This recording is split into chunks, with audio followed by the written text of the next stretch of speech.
Hi, I'm Michael Yardney. Today I'd like to discuss 11 ways you could think like the rich people, because according to the latest UBS World Ultra Wealth Report, there's a distinct, never-growing divide between the haves and the have-nots of this world.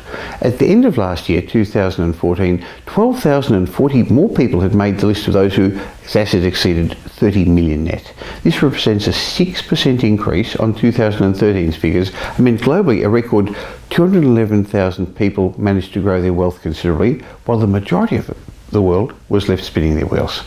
Now, we know that true wealth has nothing to do with how much money you have or how many properties you own, but if you'd like to join the ranks of the rich, Steve Siebold gives some clues in his book, How Rich People Think, which was the culmination of many years' study of how the rich and the poor think differently. So before the wealth gap gets too wide for you, let's have a look at 11 ways Siebold says the rich people soar above mediocrity, and the best part of it is you can too. Remember, this is definitely not a judge of people, just a statement of some facts, because Siebold found that rich people think differently. Number one, while the poor people believe money is the root of all evil, rich people think poverty is the root of all evil. Most of us are conditioned to think that money is the cause of all those unjust things in the world. But money is simply a commodity. It's only as good or as bad as the perception we have of it. While the middle classes see shame in personal fortune, the rich recognise that although wealth can't buy happiness, it actually can make life a whole lot easier. Another way the rich think differently is they recognise that selfishness is a virtue. Isn't that interesting? Many of those who focus entirely on selfless sakes always seem to struggle to make ends meet. Siebold suggested that this is because if you're not taking care of you, you're not in the position to help anyone else if you don't look after yourself first. You can't give what you don't have. The rich see it as their obligation to earn more so they can contribute more, according to Siebold. The third way the rich think differently is they take action instead of relying on luck. While the average Joe waits for his lotto numbers to come up and prays for prosperity, those who aspire to greatness, they're solving problems. There's more money to be made coming up with answers to life's challenges than waiting to be bailed out, according to Siebold. So he says rich people don't expect lady luck to pay them a visit. Instead, they're aggressive and fearless in their pursuit of wealth. Siebold also says that the rich value self-education. You might be surprised to know that many of the world's wealthiest people actually never completed high school. They focused on acquiring specific knowledge that they could then sell as an expert in their chosen field.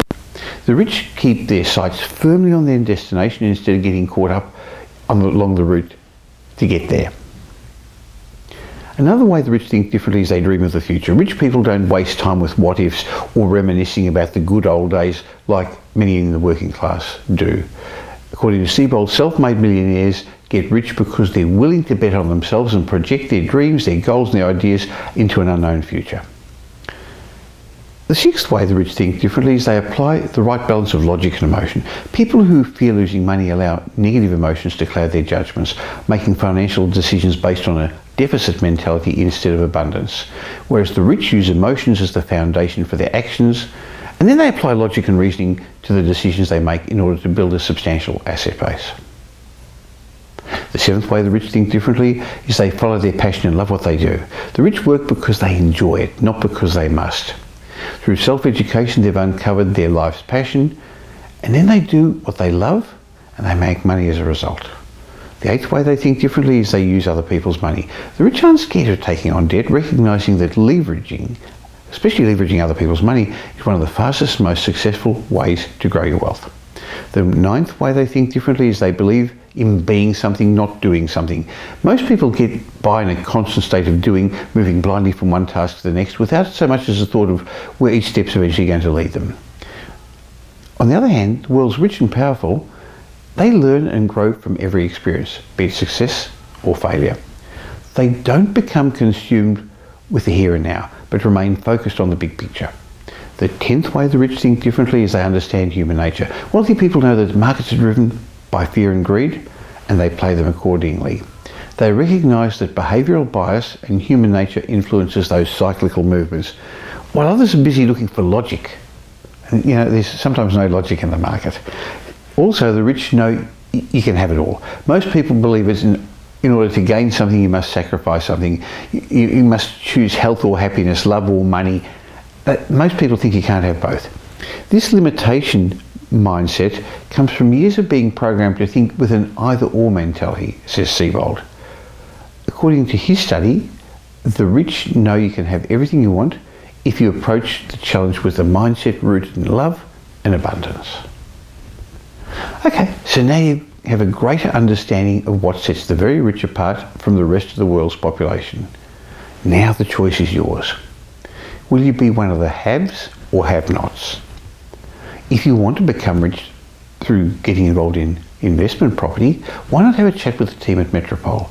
Give us a call at 1300 20 30 30 or go to our website at metropole.com.au.